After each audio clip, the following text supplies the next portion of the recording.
Hi guys, and welcome back to 5 Minute History, 5 Minute Friday. Today we're looking at one of the bravest soldiers to serve in the trenches of World War I.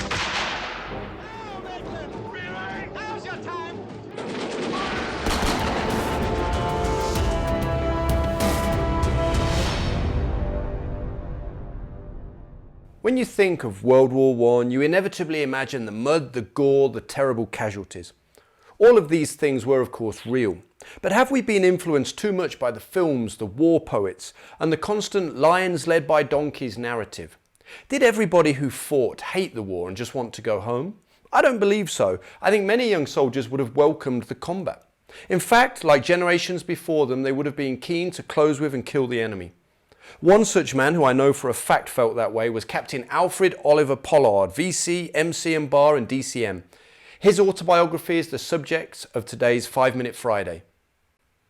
I first read Captain Pollard's book Fire Eater while on a visit to Lashkar Gah in Helmand during the summer of 2007. While there, I shared a room with a veteran infantry major. When he saw the book I was reading, he laughed. "Pollard was a bloody nutter," he said. "Anybody who enjoyed the war that much must have had a screw loose." And I can see why he felt that way.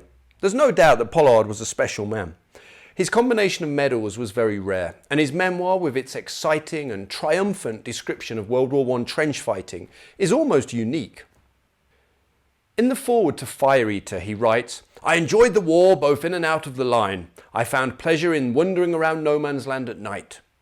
Later in the book, he quotes a letter that he sent from the front to his girlfriend. He signs it off with the line, "I've killed another Hun, hurrah!"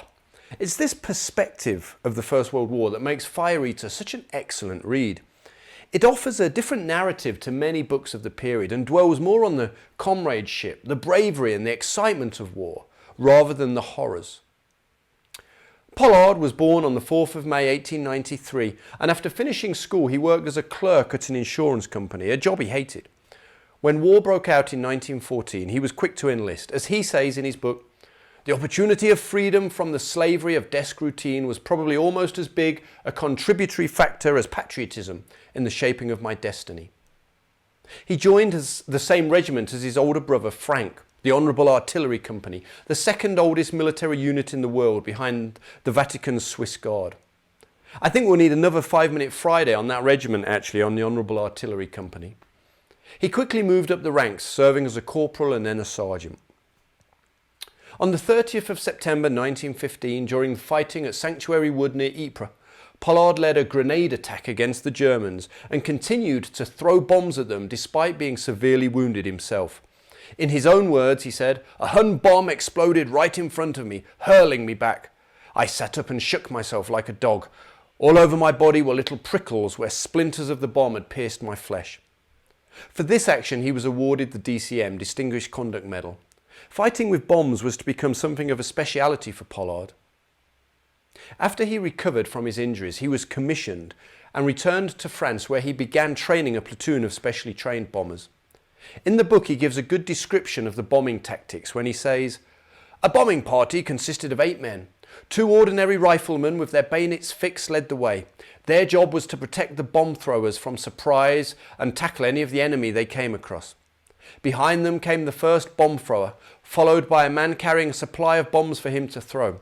Then came another bomb thrower and another carrier, then the leader of the party, and lastly a spare man who acted as an extra carrier."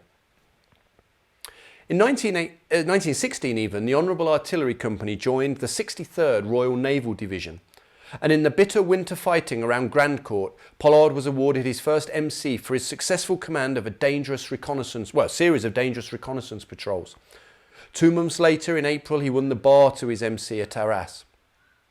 Despite an impressive set of ribbons, Pollard wasn't finished. On the 29th of April 1917, he and his close friend, 2nd Lieutenant Bill Hayne, both won the VC for their actions at Gavrelle. The fight was a bitter, confusing struggle in a maze of trenches against tough German troops of the Prussian Guard. Pollard, with just 3 other men, was tasked with forming a defensive flank against a German counterattack.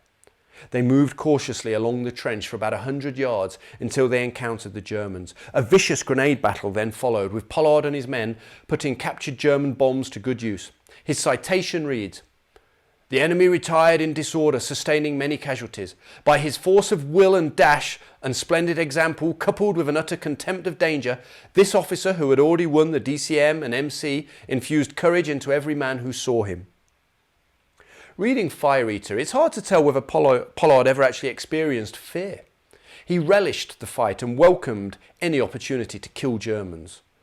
Part of this may have been due to the death of his brother in September 1916. In his own words, Pollard said, "I felt that never again would I pity the enemy. Rather, I would do my utmost to kill as many as possible." Later, when his friend Percy Lewis was killed, he admitted, "I do not feel as much as I expected. I think my brother's death had hardened me. My nature was becoming callous." On the 21st of July, Pollard and Hayne attended their investiture at Buckingham Palace alongside 16 other VCs. It was a grand affair and Pollard was thrilled to receive the medal from the King himself. As the war drew to a close, Pollard found himself training American troops, who he found to be inept and arrogant, unwilling to listen to those who'd learned trench warfare the hard way. He says they kind of felt they knew it all. Like many brave warriors, Pollard struggled to come to terms with his return to civilian life after the war. He married twice and drifted between a number of jobs, including a short service commission actually in the RAF. Eventually he fell into book writing. As well as his memoirs, he wrote over 50 other books, including many thrillers and detective novels. I've got one, but I've never actually read it. But life was still tough. In the Dundee Evening Telegraph, he wrote an article called "VCs Don't Help to Get Jobs." The subtitle was "War Heroes Are Distrusted Now. Even the pawnbrokers set a low value on decoration." So I think you get a sense of where his mind was at. Pollard eventually died in Bournemouth on Monday the 5th of December 1960, aged 67. His medals are kept with the Honourable Artillery Company, and I highly recommend Fire Eater to anybody interested in either World War I or the psychology of warriors. Was he a nutter? Well, in my opinion, he was a man who hid his fear, let's put it that much, and he thought of war as a grand adventure, I would say. In the words of Jocko Willink, he got after it. Captain Pollard, sir, I salute you.